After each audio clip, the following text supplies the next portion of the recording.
Hello everyone, I'm Biswa Pakadpal. Welcome back to my channel with a new video. हम तो first class में introduction पढ़े थे cell the unit of life का, आप लोग बहुत सारे दिखे हैं। तो आज हम पढ़ने वाले हैं ओवरव्यू ऑफ सेल, उसके बाद प्रोकैरियोटिक सेल पढ़ेंगे, then eukaryotic cell. Prokaryotic cell का भी बहुत सारे सेल ऑर्गेनेल्स का बारे में एक एक करके पढ़ना है और यूकैरियोटिक सेल का भी इस तरह पढ़ना है, ठीक है। तो आज हम ओवरव्यू पढ़ेंगे और उसके बाद टाइम बचा तो फिर प्रोकैरियोटिक भी स्टार्ट कर लेंगे, ठीक है। तो अभी पढ़ाई शुरू करते हैं।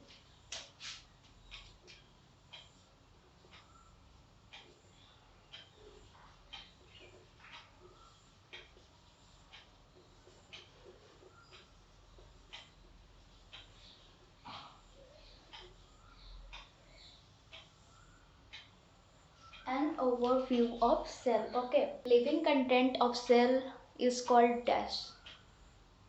बोल पाओगे? Living content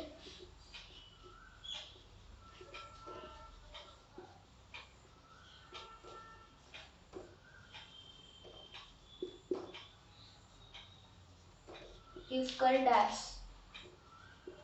First option.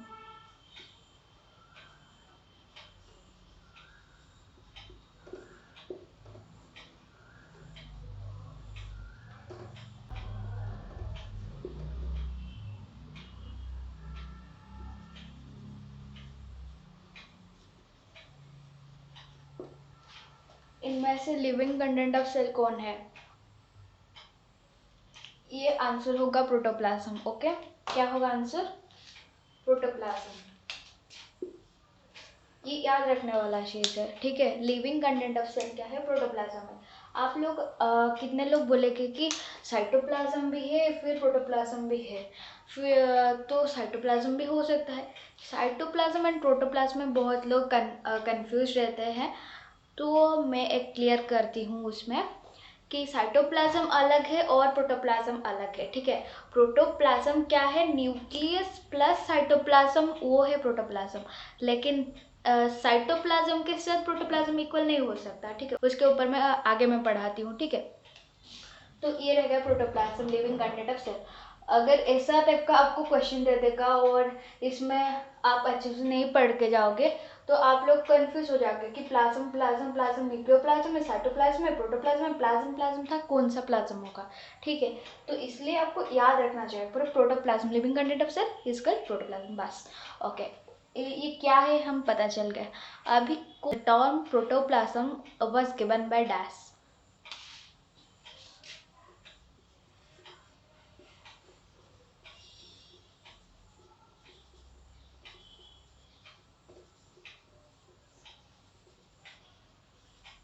The term was given by, normally पूछेंगे तो पुरकिंजी बोलना, ठीक है। क्या बोलना? पुरकिंजी। ओके, मैं ये टर्म के ऊपर बोलने से पहले और एक चीज़ बता देती हूँ।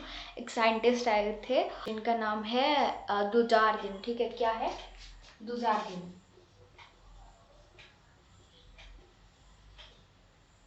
दुजारदीन, ओके। वो क्या किया था ना, वो बोले थे कि there is a semi-fluid substance inside the cell called sarcode। वो क्या बोले थे?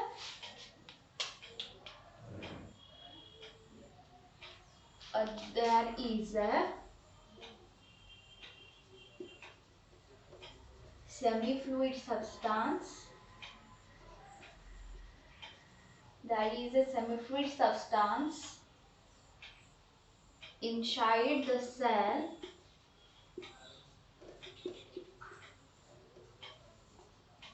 called sarcode।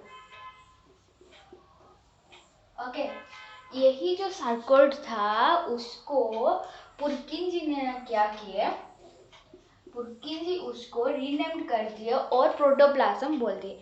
यही सार्कोड ही प्रोटोप्लाज्म है। दुजारदीन ने उसको सार्कोड बोले थे, उसके बाद पहला रीनेम्ड किए थे कौन ना, वो है पुरकिन जी थे, ठीक है। रीनेम्ड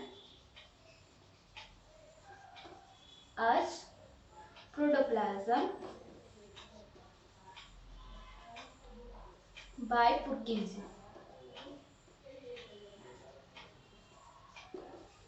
ओके, आप लोग इतना समझ के, ठीक है। अभी मैं और एक चीज बताती हूँ कि आपको एक क्वेश्चन में देती हूँ। इतना हो गया, अभी मैं इसको मिटा देती हूँ, फिर एक क्वेश्चन देती हूँ, ठीक है।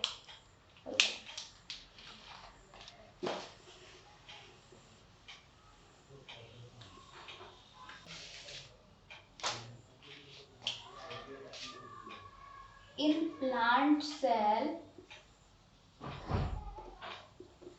plant cell, the term protoplasm was given by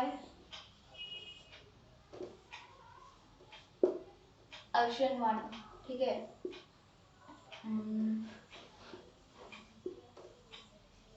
दुजार्दिन,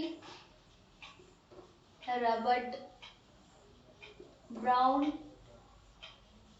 पुरकिंसी,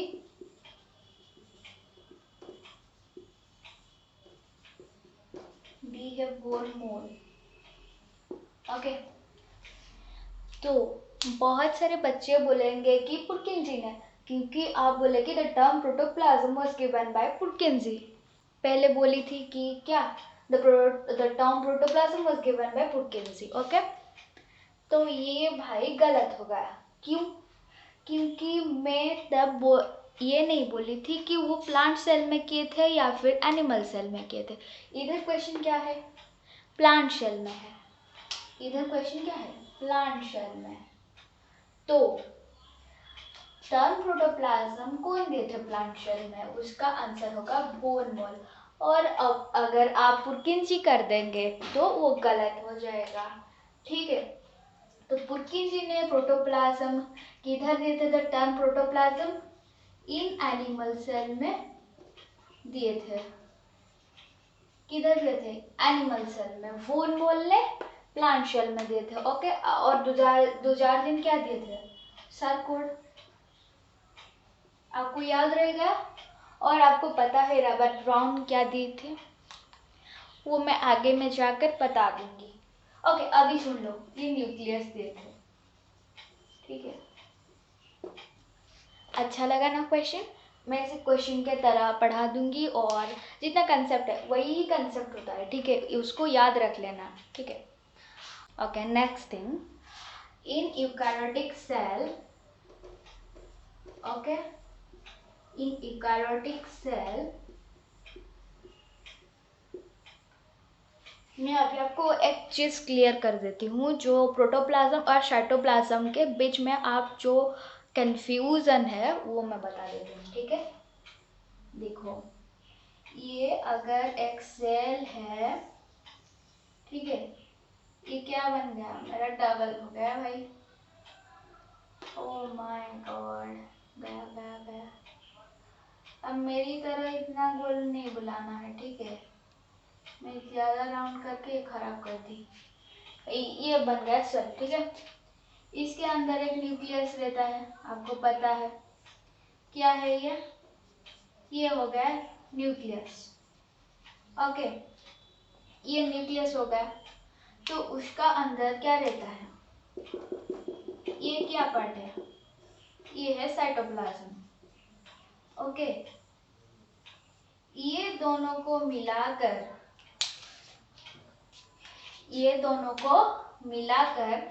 हमारा क्या बन गया? प्रोटोप्लाज्म। हम क्या नाम दे दिए? प्रोटोप्लाज्म। याद है? ये है हमारा न्यूक्लियस, ये है हमारा साइटोप्लाज्म, मिलकर बन गए protoplasm. Okay, protoplasm. So here we can write in eukaryotic cell protoplasm equal to cytoplasm plus क्या है? न्यूक्लियस। समझ गए? तो अभी आप लोग कंफर्म्ड हो गए कि क्या है साइटोप्लाज्म और क्या है प्रोटोप्लाज्म। आपको अभी कंफ्यूज होने वाला कोई चीज नहीं है। अगर आपको कोई साइटोप्लाज्म बोल रहा है तो बस सेल से ये काट दो तो क्या बच गया, वो है साइटोप्लाज्म। और अगर इसको ऐड कर दे, ये जो थिंग्स रह गया उसके साथ अगर इसको ऐड कर दे तो वो बन गया प्रोटोप्लाज्म, क्योंकि nucleus plus cytoplasm equal to protoplasm. अगर ऐसे भी लिख सकते हो आप, cytoplasm equal to protoplasm minus nucleus. Okay, ये याद रख लेना चाहिए। उसके बाद ये अभी मिटा देती हूँ मैं।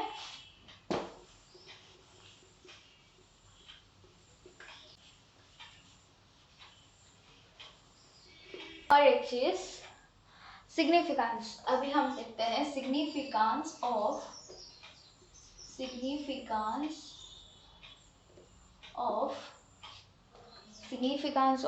किसका देखते हैं, साइटोप्लाज्म का। ठीक है, सिग्निफिकेंस ऑफ साइटोप्लाज्म। तो इसका सिग्निफिकेंस क्या है, साइटोप्लाज्म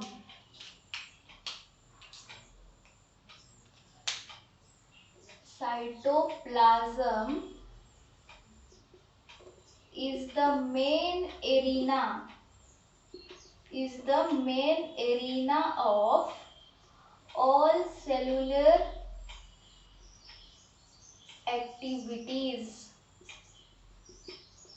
क्या लिख दी मैंने, cytoplasm is the main arena of all cellular activities.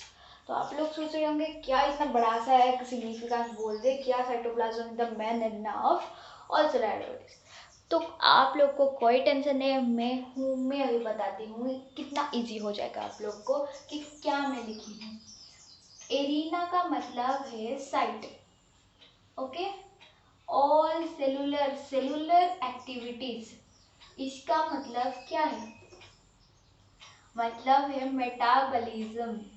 Cellular activities का मतलब क्या है, metabolism. Okay, so here we can write cytoplasm. Here we can write cytoplasm is the site of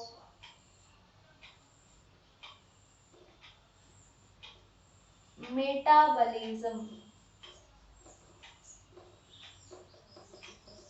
इसको मैं कैपिटल में क्यों रखती, क्योंकि आप लोग को याद रह जाएगा। ठीक है, क्या लिखी हूँ, site of metabolism.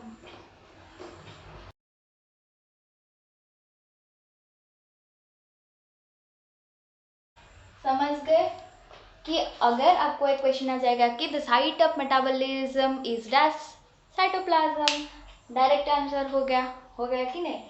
Cytoplasm the main arena of all cellular activities, it means cytoplasm the site of metabolism. Arena का मतलब साइट है, सेलुलर एक्टिविटीज का मतलब मेटाबॉलिज्म है।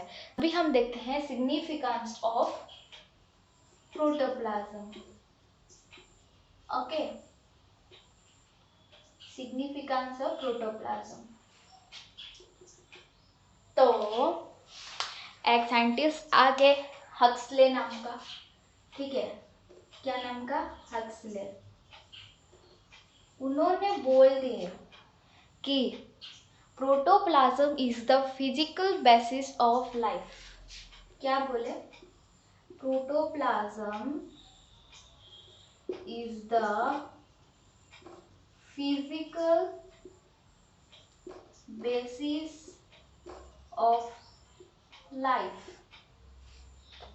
क्या बोले, फिजिकल बेसिस ऑफ लाइफ। कौन बोले थे, हक्सले। याद रख लेना, फिजिकल बेसिस ऑफ लाइफ क्या है ना, प्रोटोप्लाज्म है। कौन बोले थे, हक्सले बोले थे। ओके, याद रहेगा। तो अभी हमारा साइटोप्लाज्म खत्म हो गया, प्रोटोप्लाज्म हो गया। देखो, प्रोटोप्लाज्म इक्वल टू, मैं एक इक्वेशन लिखी थी, प्रोटोप्लाज्म इक्वल टू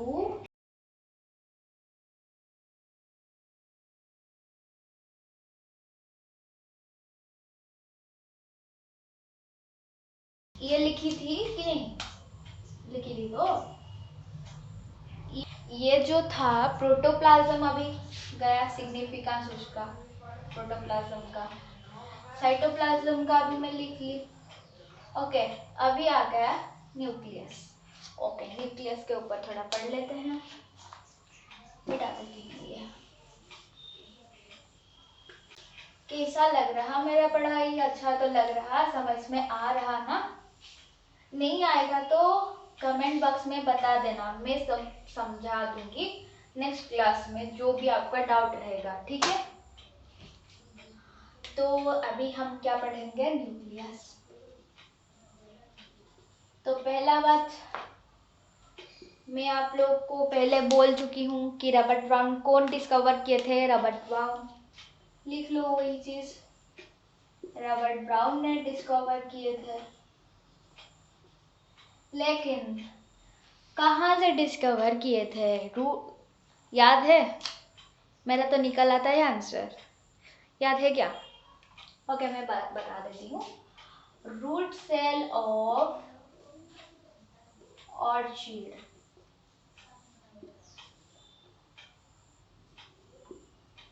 किधर से? Root cell of orchid. Okay, कौन डिस्कवर किए थे? रॉबर्ट ब्राउन ने।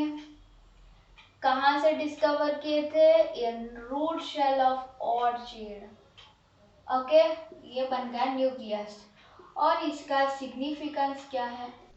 इसका सिग्निफिकेंस ये है कि हैमरलिंग एक साइंटिस्ट आए थे, उनका नाम क्या था? Hammerling.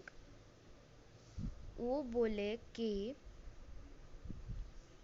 Nucleus is the brain of cell.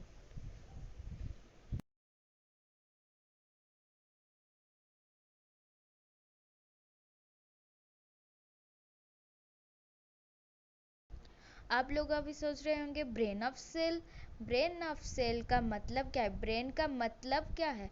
Controlling centre. हमारा जैसे ब्रेन हमारा पूरा ह्यूमन बॉडी को क्या कंट्रोल करता है ना, उसी तरह सेल का कंट्रोलिंग सेंटर है न्यूक्लियस। समझ गए? हैमरलिंग ने ग्राफ्टिंग एक्सपेरिमेंट किए थे एक, ठीक है? और ग्राफ्टिंग एक्सपेरिमेंट किस में किए थे? आपको पता है? एसिटाबुलारिया। क्या है वो? एसिटाबुलारिया, वो एक प्लांट है, द लार्जेस्ट यूनिसेलुलर मराइन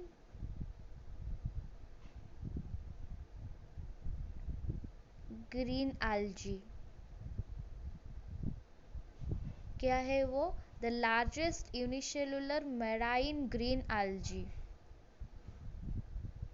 ये याद रखने वाली चीज़ है, बहुत इम्पोर्टेंट है।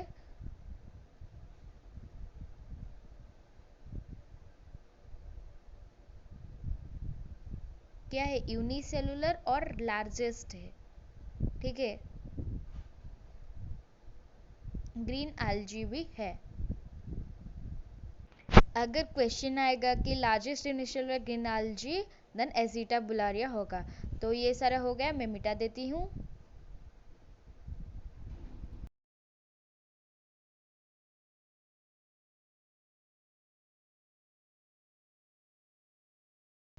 अभी मैं कुछ इम्पोर्टेंट चीज़ें बता देती हूँ आप लोग को।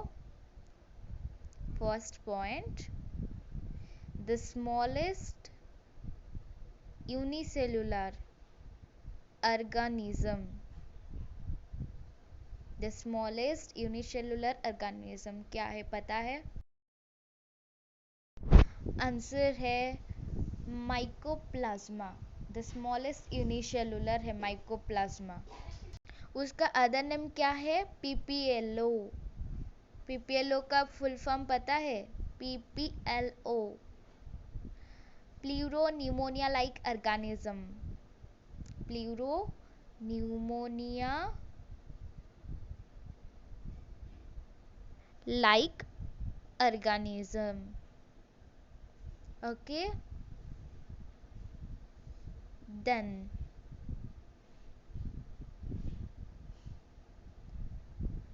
The largest unicellular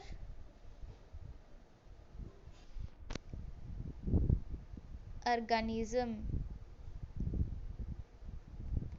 the largest unicellular organism अभी तो बताई थी ना, एसिटाबुलारिया, वही। वो क्या है? Green algae, marine green algae है वो। Then next, the largest cell क्या है? Egg of ostrich. Largest cell क्या है? Egg of ostrich. Then the longest cell, आप लोग बोलोगे कि न्यूरॉन है, नर्व सेल है, ठीक है, लेकिन वो किस में, क्या प्लांट में रहता है क्या न्यूरॉन? बात दिमाग में घुस रहा कि नहीं? मैं क्या पूछ रही हूँ? न्यूरॉन रहता है? नहीं रहता है ना, नहीं तो प्लांट बॉडी में भी नर्वस सिस्टम रहता है, ठीक है। तो न्यूरॉन नहीं है, वो है स्क्लेरेनकाइमेटस फाइबर है।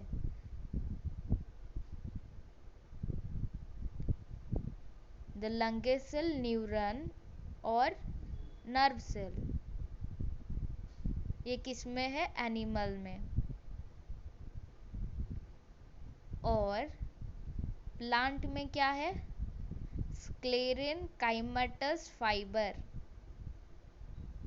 मैं गलत लिख ली। स्क्लेरन, SCLERENCHYMATOUS,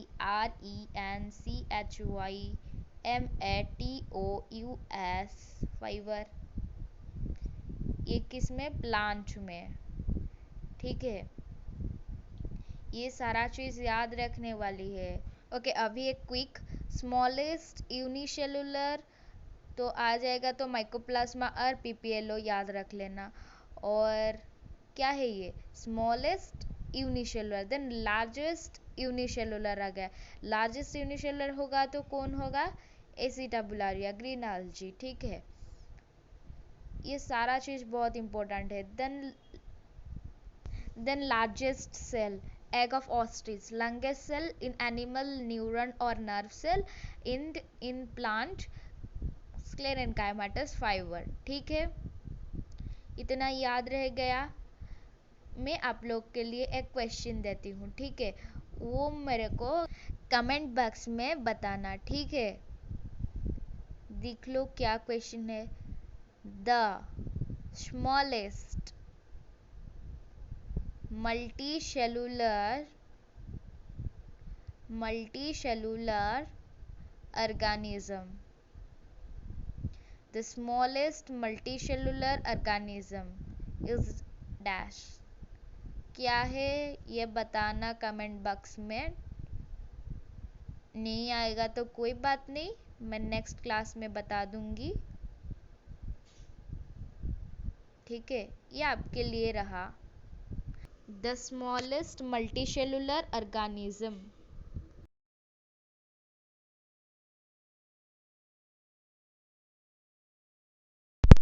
next, cells differ in size, shape and function। Shape के ऊपर डायरेक्टली डिपेंड करता है function, so shape is directly proportional to function, okay। then we go to size। चलो मैं कुछ बता देती हूँ, और एक आपके लिए भी रहेगा क्वेश्चन। माइकोप्लाज्मा पहला है, ओके। माइकोप्लाज्मा का साइज है 0.3 माइक्रोमीटर। देन बैक्टीरिया, बैक्टीरिया का 3 to 5 माइक्रोमीटर है। और आपके लिए एक क्वेश्चन में मैं लिख चुकी हूँ, आरबीसी ऑफ ह्यूमन का साइज कितना है वो आप बताना, ठीक है। आरबीसी ऑफ ह्यूमन वो माइक्रोमीटर में आएगा, ठीक है, डैश माइक्रोमीटर, वो मुझे कमेंट बॉक्स में ज़रूर बताना। और एक मैं क्वेश्चन पहले दी थी, अभी मैं ये सारा मिटा देती हूँ, फिर नेक्स्ट चलते हैं।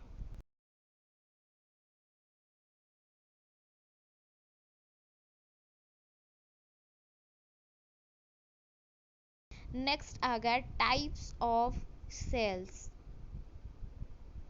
Types of cells, okay. ये दो टाइप्स का है, बेस्ड ऑन ऑर्गेनाइजेशन पहला वाला है, सेकंड है बेस्ड ऑन डिफरेंशिएशन। पहला क्या है? Based on organisation of nucleus. तो ये दो पार्ट में डिवाइड हो गया, एक रहा प्रोकैरियोटिक सेल एंड दूसरा रहा यूकैरियोटिक सेल।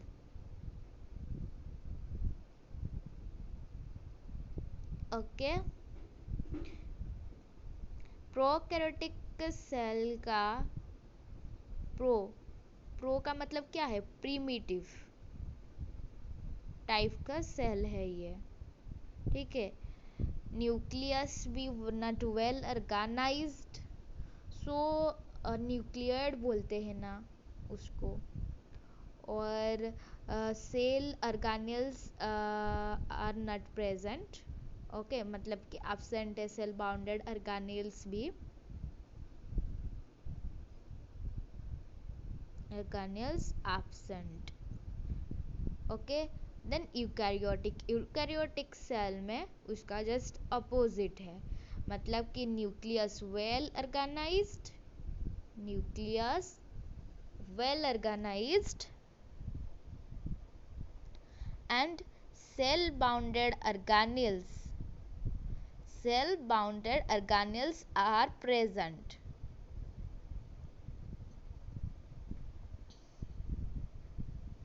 ओके, ये हम देख लिए based on organisation of nucleus.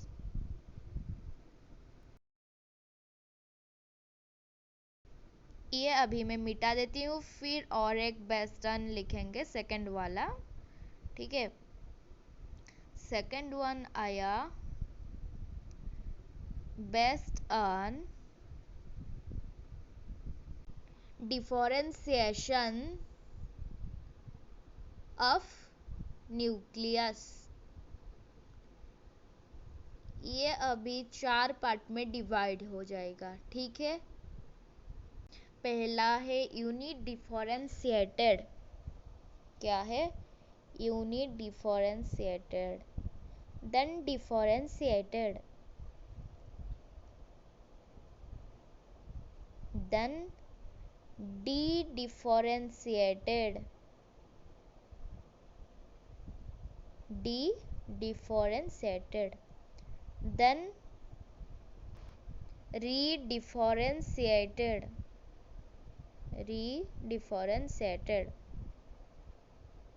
okay, undifferentiated, differentiated, dedifferentiated, redifferentiated, ये 4 हो गया। अभी मैं आप लोग को एग्जाम्पल बता देती हूँ, ठीक है, जो कि अच्छे से याद रह जाएगा। एग्जाम्पल लिखती हूँ, देख लो। पहला आया primary meristem, then primary permanent cell, then dedifferentiated का है secondary meristem, then secondary permanent cell redifferentiated का। ये देखो कितना अच्छे से याद रह जाएगा। अभी पहला आया undifferentiated, uni primary meristem differentiated, then de, then re, undifferentiated, differentiated, dedifferentiated, redifferentiated, okay. Primary meristem, primary permanent cell, secondary meristem, secondary permanent cell. तो आज के लिए इतना ही क्लास था। नेक्स्ट क्लास में हम eukaryotic cell and prokaryotic cell का डिफरेंसेस देखेंगे, और देन प्रोकैरियोटिक सेल का स्ट्रक्चर भी देखेंगे, ठीक है, उसके बारे में बहुत कुछ देखेंगे, और स्कीमेटिक डायग्राम सब बता दूंगी, अच्छे से पूरा हो जाएगा आपका क्लियर, ठीक है। और आपके लिए मैं कुछ क्वेश्चंस डाल दूंगी डिस्क्रिप्शन बॉक्स में, वो क्वेश्चन कर लेना और कमेंट बॉक्स में बता देना, और नहीं हुआ तो मैं नेक्स्ट क्लास में वो भी डिस्कशन करवा दूंगी।